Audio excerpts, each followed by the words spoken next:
mission trip and over to Ghana, West Africa, and saw all the parasites and everything that are in their drinking water. So he came back to the States to hear. The church here sent out about 150 letters to churches just in the Midwest, and were able to raise enough funds to drill 3 wells. They drilled the 3 wells up in the northern region of Ghana, which is the Sahel of Africa, just below the sub-Sahara, or it is the sub-Sahara, just below the Sahara Desert. So some of you saw the water. This is the end result of a borehole.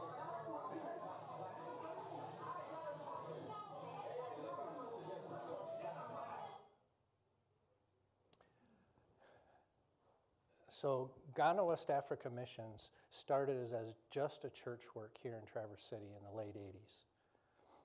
It grew, they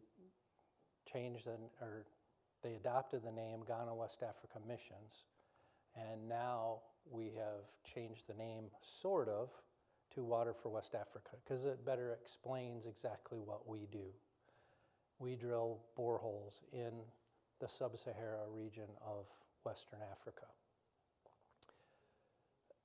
We also share the gospel. We not only provide them the clean water to drink, clean potable water, but the everlasting water of life. 30% of all Western African countries, 30% of that population does not have access to clean water, which 30%, that doesn't sound too bad. But if you take 10 people, 3 of those people don't have clean water. And in the sub-Sahara region of Western Africa, that percentage goes up exponentially. Water is the catalyst that transforms life. So what we do is we partner with multiple agencies and nonprofits to be able to, first we come in and we do what we do best, and that's drill a well, provide the fresh, clean water. We partner with the local health industry and African Christian hospitals to provide health care. Education. We not only teach about health and sanitation, we show and give the reasons why they need to use the clean water. Agricultural livelihood programs. We'll bring in different partners to be able to do sustainable farming, aquaculture, and then slowing the deforestation of the land, which the more trees you have, the more water you have, because those trees hold on to that water, and that water table does build up.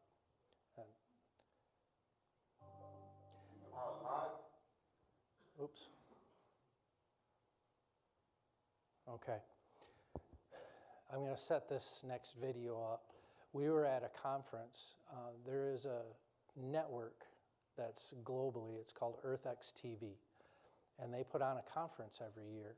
And we were invited to come down to that conference and be interviewed. So this is that interview. Live here on EarthX TV. We got some wonderful things going on here today when it comes to the change makers in this world that are moving the needle forward and making this place more sustainable so we can all live here. Water for West Africa. My understanding is that you all are really meeting a crucial need in parts of West Africa, specifically Ghana, when it comes to getting well water out of the ground and to the people. Well, what we found is that water primarily, it serves as a catalyst. And so once you drill the well, there's other needs that come about in these communities, primarily in the northern region of Ghana. So not just water, which is transformative, which is essential, but water impacts health. Water impacts mental health. Yeah. Water impacts and reduces the amount of hours that people have to do other tasks within the community. Women spend countless read that. Right. And one of the things that we can do, we can reduce those hours so they can reinvest that time into entrepreneurship, into healthier living, into raising kids and things of that nature. And so we've seen that it's a dynamic impact that we're very proud of, and it's a wonderful story to share.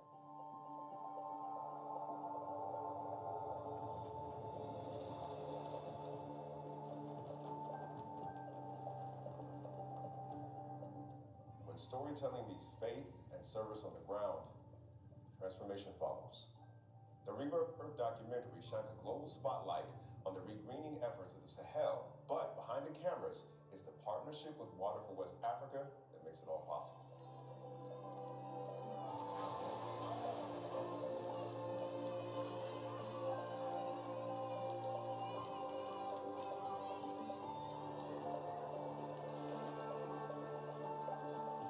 Water for West Africa brings decades of trust and partnership and local leadership to the Sahel, and without organizations like this kind of restoration work wouldn't be possible. Together, we're not just filming solutions, but we're uplifting the people that live there, not working against the land, but working with it. They have up there what's called CHIPS compounds, and that's their version of health initiatives in the country. And to go in those compounds that are in remote areas and see the areas where the women give birth to their children, it's extremely rudimentary, right?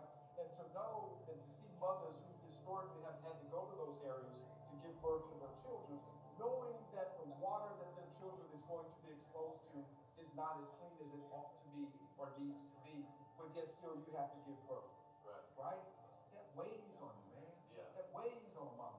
Yeah. Right? But she still powers through that. She's still resilient through that process.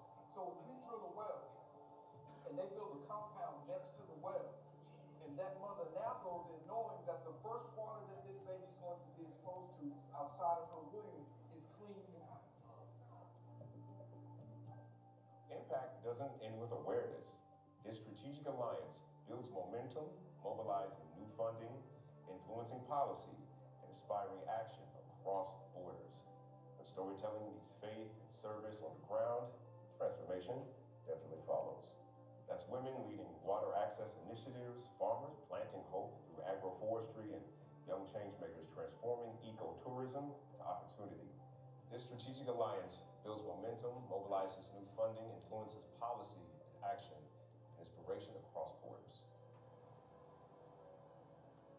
The Sahel is rising, and it's rising because of partnerships with organizations like Water for West Africa. They're on the ground, lighting the path. Now, if you want to support these efforts, I encourage you to visit www.waterforwestafrica.org.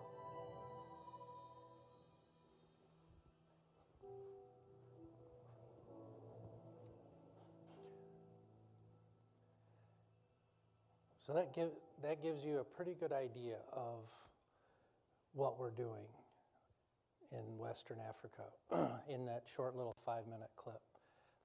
We also had that tailor-made with some editing so we could use it as a promotional video on our website and social media.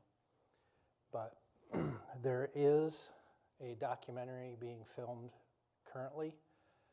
I think the last episode will be the end of January being filmed, and then it's going to be released. Hopefully, it will be released on EarthX TV, but they're hoping to catch the eye of, one of the, like Amazon or something.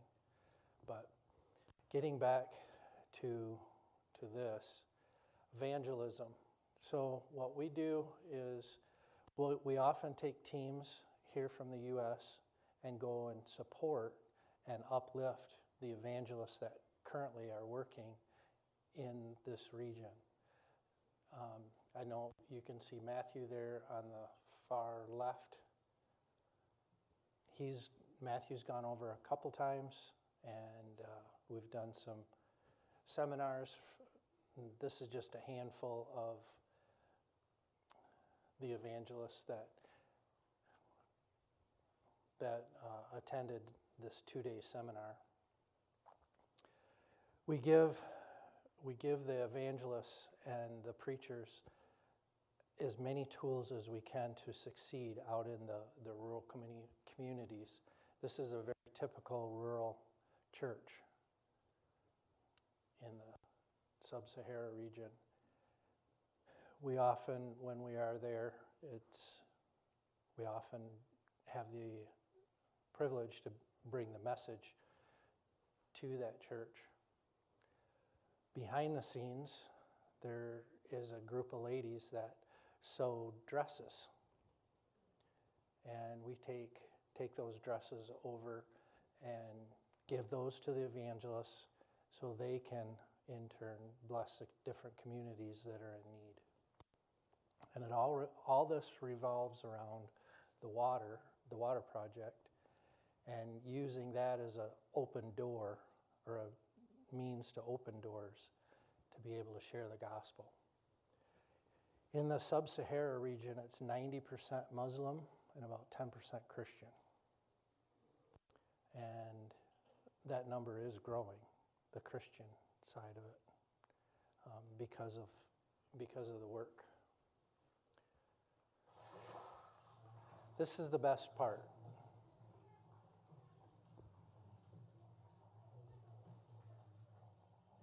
This young girl heard a message that they did some street preaching the night before and teaching, and then one of the evangelists got up early and went and studied with her, and then she wanted to be baptized.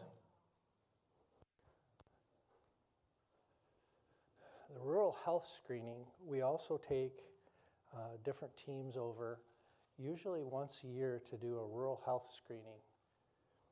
And these are just some pictures, and I'll introduce Ricky McWhorter. He is our executive director. He is the shiny head guy.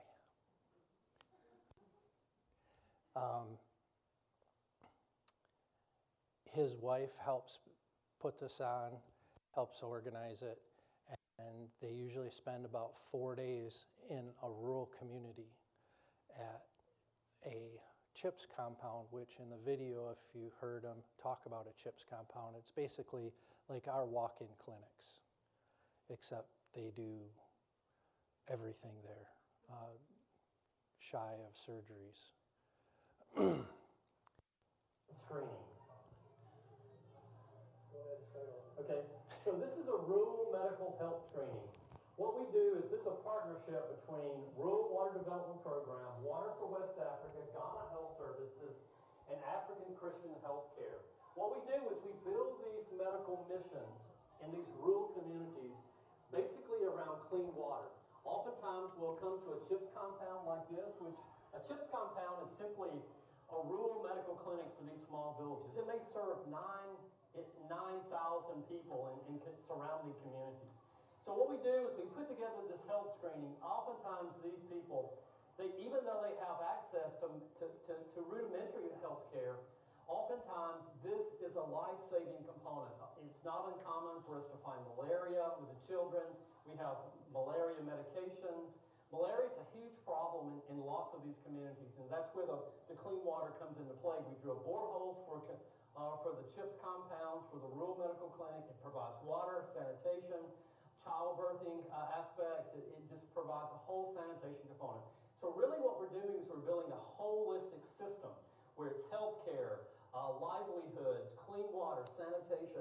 All those go together to make better communities. We're such a blessing for us to be part of this for the community, and such a blessing for just the partnership. So we're so grateful to be here.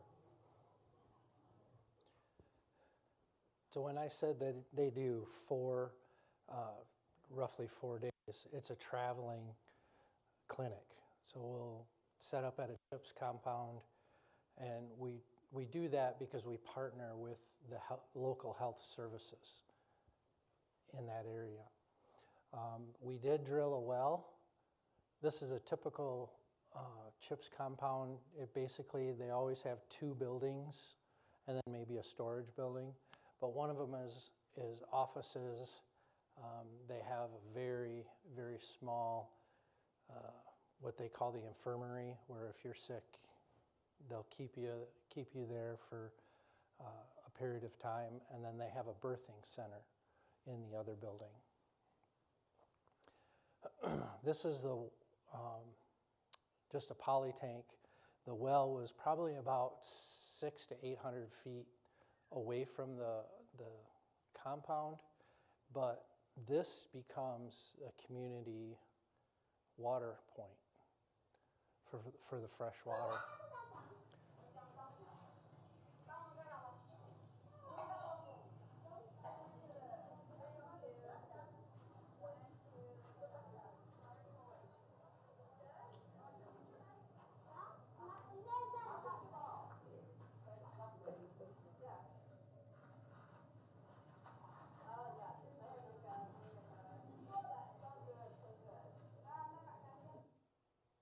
What's fun for us, and that is Ricky, that's Ricky's wife right there. But what's really fun is during the early morning and late evening, that water point becomes a very large gathering point for people. And what the local preacher will go do is go over and just start mingling and talking with the villagers and explaining where that well came from and why that well is there.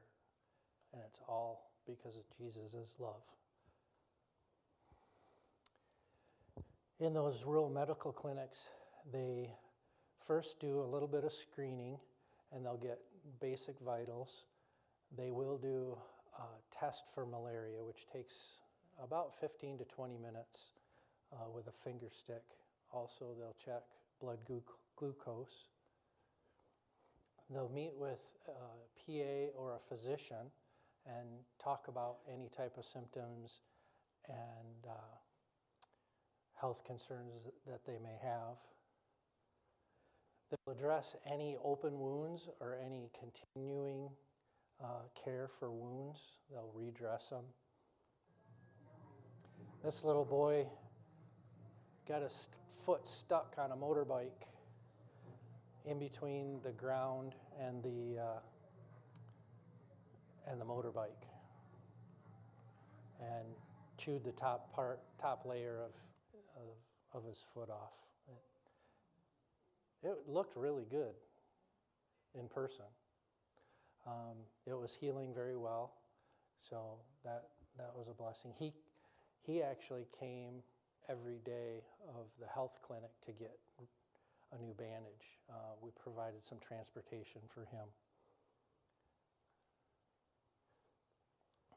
They also, the PA or the doctor will write prescriptions, and we coordinate with the local pharmacies, and we purchase the medication that we historically would use. And this is one of the pharmacists going over the medicines for this young lady. Mariama Yakubu.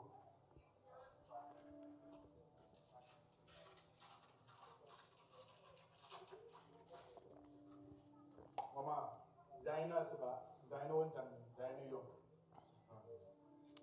Mama, Dibayi Asaba. That is a malaria medicine. She does have malaria, tested positive. So I did do na young, can move me, can you go?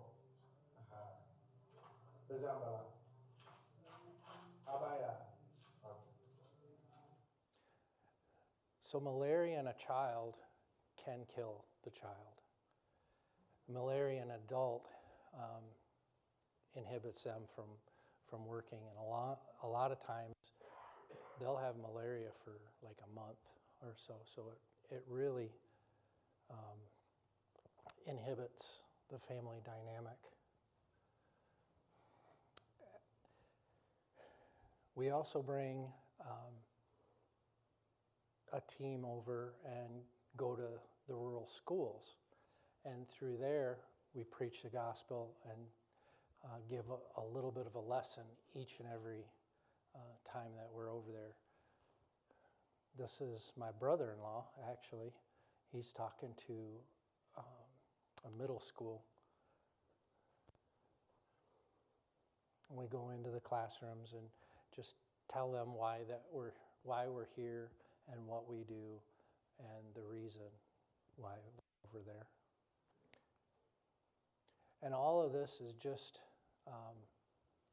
to reinforce the local evangelists and preachers. It builds them up and it gives open doors. It opens up a little bit more for them with our presence. This was a particular class on health and sanitation that our partners over in West Africa were putting on.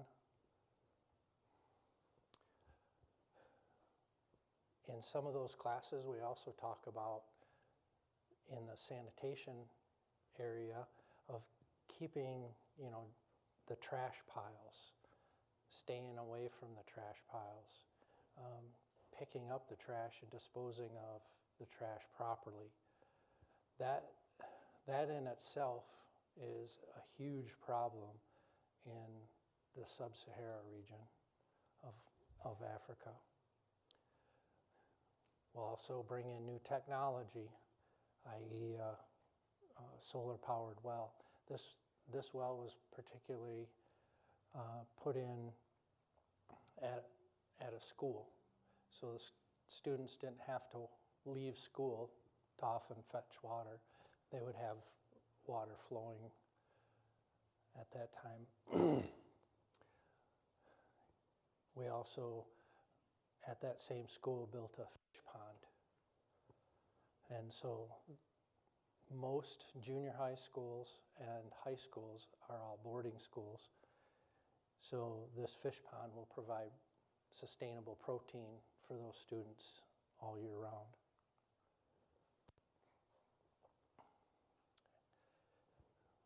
Which ties right in with our agricultural sustainability that we often bring and teach. The tilapia and catfish are extremely easy to raise and provides a real good source of protein, and it's very sustainable. It takes 8 months for a catfish to fully mature in that region. Well, actually all over, and it'll be a couple pound fish, 4 pounds, 6 pounds. Quick question, Greg. The schools that you're showing, the boarding schools and the public schools, whatever, are they already Christian-based schools, or are they Muslim? Predominantly Muslim is where we go in. This school that we did the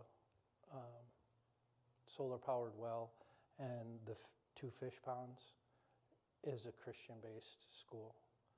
And just this last testing, they have to test out every year in 8th grade in order to be able to move on to high school. And this school, I think it was in the top 10. I can't remember exactly where it was, but their test scores were in the 90 percentile of the whole northern area. So then they get first pick on where they can go to high school.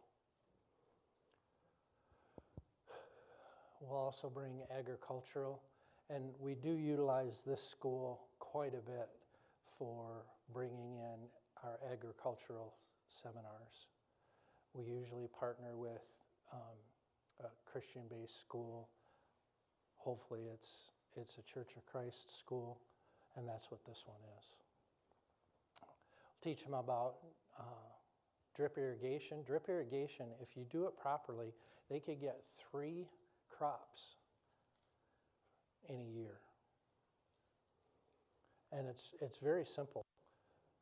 You just use what you have. So they had some cement blocks. They had some what I call little trash cans, and the drip irrigation hose, and able to make this garden just outside of a church that had a borehole in it. This was the graduation. It's usually a 2-day seminar, and we open it up to first members of the church that would like to attend, and then we utilize it to bring in others that are not. The education about deforestation, remember I said that the more trees there are, the better it holds in the water. And a big problem in the sub-Sahara region is the production of charcoal. And the way they make charcoal is they cut down the trees, the green trees, bury them, and light them on fire. And then it sits there and smolders for about 5 days. And then they'll uncover it, put the hot coals out, and that's what charcoal is. So we partner with different organizations that, like Tree Aid, that's providing seedlings for different communities and providing the education to go out and care for those seedlings. We also partner with Global Shea Alliance, which if you ladies use shea butter, which I have to confess I do use shea. It doesn't help, but anyways, shea butter grows in the sub-Sahara region only in West Africa and stretches into the central Africa plains. It's the only place on earth that the shea tree will naturally grow. So when we partner with Global Shea Alliance, we'll often drill wells at a shea processing area. The shea industry is very, very large in the church. Most women in the church work in the shea industry. So if they can provide clean water to be able to process that shea becomes a lot more valuable on the open market. And Global Shea is the one that helps them advertise, helps them get better grades on their shea. So they often go out and educate the women, because surprisingly the women do most of this work in rural communities. They do the farming, they do the water fetching, they take care of the families. The husbands, they do the real hard physical labor of the farming, but they're mostly farming communities. That's pretty much who Water for West Africa is, that started right here in this small little church. So God will make anything happen. In the Bible it says, seek and you'll find, knock and the door will be opened. And it started with 3 people and a mission. And I'm blessed to be on the board. Janine, Matthew's wife, is on the board, and that's been a huge blessing. And we're just continuing on, closing in on 40 years, all because of the Christ's love that originated out of this church. So don't think that you can't do something. You can, and you do. Traverse City does support a full-time preacher or evangelist, and he works with about 7 other preachers in his area. So, anybody have any questions?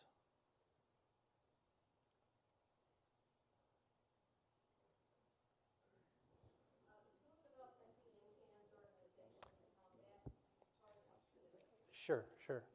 So, like I said, we have many partners. Healing Hands International is a Church of Christ nonprofit out of Nashville, Tennessee. And we do a walk for water every year in June. In fact, well, I'm not going to look it up, but I think it's June 20-something is our walk for this year. And what we do is we raise money and awareness to drill at least one well.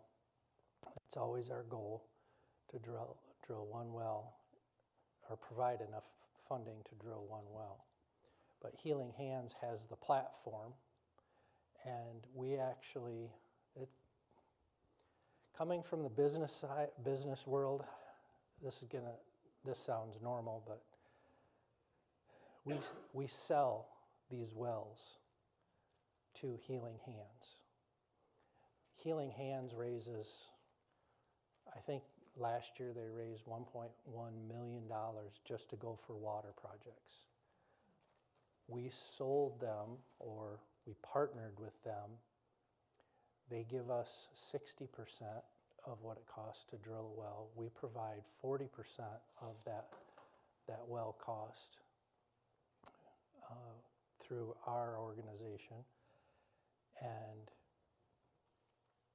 I think we did 55 wells last year, or 2025. We did have a small challenge in completing those wells. Hand pumps have really skyrocketed in price. And then, of course, the duty from the shipping in the port coming to clear them was almost as much as the hand pumps themselves. But Healing Hands is a wonderful partner that we utilize. We can't do everything. It's just physically not possible with such a small group that we have. So we utilize partners to help with each step. Approximately how much does a well cost start to finish? Right now, about 10 grand. We're lucky because we have our own drill crew that's paid each and every month, so we don't have to go onto the open market. We utilize their knowledge and their connections to be able to drill wells. They're based in Ghana, but they will take a team and go over to neighboring countries throughout West Africa and be able to provide that technical support and live up to the quality that we need and we expect. Sir. What's the primary way for people to request a well be built, or like what's that? That's a really good question. Yep, that's a real good question. So it comes in two different ways. First, the evangelists and the preachers will see a community that is in dire need of clean, potable water. The other way is through the governments. We've been partnering more and more with these CHIPS compounds with the local governments to provide the fresh, clean water, because we can impact so many people. You heard Ricky say that one little medical center provides health care to about 9,000 people. So that mechanized well will serve about half of those people. It'll serve 100% if the mothers come and do their birthing there, because you can imagine the first water that touches a baby to clean them is fresh, clean water rather than contaminated pond water. But I assume that like you probably have a queue of like a long queue of locations that are. We do. Right. We do. In our history, we estimate that we're about 1.5 million people that we provide fresh, clean water. And it's just not just one well and we're done. We often go back and rehabilitate that well. Water tables change, wells dry up, maintenance. We do teach, the drill crew does teach a community group to take care of the pump, the seals, the lubrication of it, and all of that. so it doesn't break down. They just keep the maintenance up. If it does happen to go dry because of the water table changing, we'll go back in and see if we can go down a little further to provide the water. Right, and then, are these like really deep wells? Like, how Yes. deep do you, it's not like around here, right? Yeah, it's very comparable. We're 350, 400 feet deep. But the advantage that we have here is we just go through maybe some clay and some rock, a little bit of rock and sand. Over there, you go 30 feet in soft soil and then you hit bedrock. And it takes a far different rig than what they drill here. That was the first bell. The pumps that we have here, we can get pumps here for half the cost than what you can elsewhere.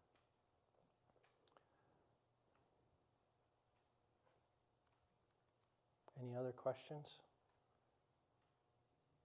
I have one last question. Like, Sure. how many other groups do this, and like what percent of, like in terms of just building wells for the charity aspect of it to help, like what percent of that demographic does your group sit in? Like how, like I'm sure there's other groups, but like do you build 1% of the charitable wells in Africa, or like what, do you know that or no? I don't. I was just curious. I don't. There is a number of different water charities. The thing that sets us apart from all the others is we do have boots on the ground in Western Africa. Nobody else does. That's why Healing Hands came to us and partnered with us. They were doing a lot of wells in Haiti. Tensions have risen in Haiti, and they're no longer safe down there. So then they come over to us, and whatever they raise funds in their Walks for Water, in their bylaws, it says it has to go to water projects, whether it's a rehabilitation. I think last year we did 25 rehabilitation wells. So, yes, sir. So I saw you were talking about teaching like environmental conservation there, about like trees and trying to keep trees. Did I see they were teaching like farming methods? Yes. Yep. Is it like different kind of farming methods? It'll be like more like stable for like the soil and stuff like that. Yep. And then who do you have doing that? We partner with Healing Hands on some of that. We partner with Tree Aid. We've partnered with Child Fund. Okay. Do you know? Are you familiar enough? Do they? Is that one of those places where they're digging the semicircles in the ground for water retention? Or? Yeah, so yes, they do. They drew that.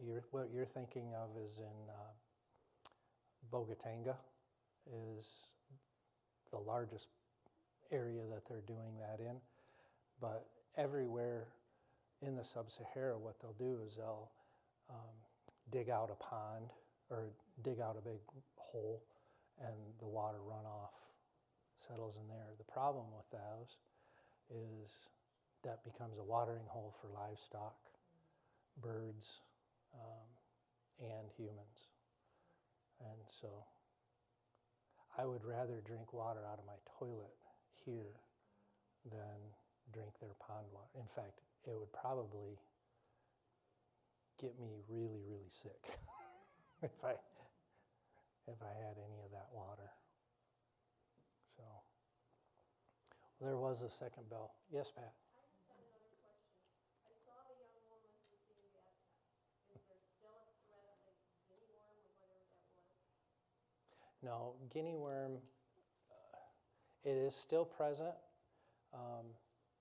but it's been, in 2015, the World Health Organization declared Ghana free of guinea worm. So that was originally what started the water wells. Guinea worm is a parasite in the water that you can't see. You drink it, and then it settles in your extremity and then eats its way out of your extremity. And if you imagine either the mother or the father getting that, it's going to eat its way out for about a year. So they're pretty much incapacitated for a year. And if you pull on them, they break. And Well, how do they eradicate it? by the fresh water and education.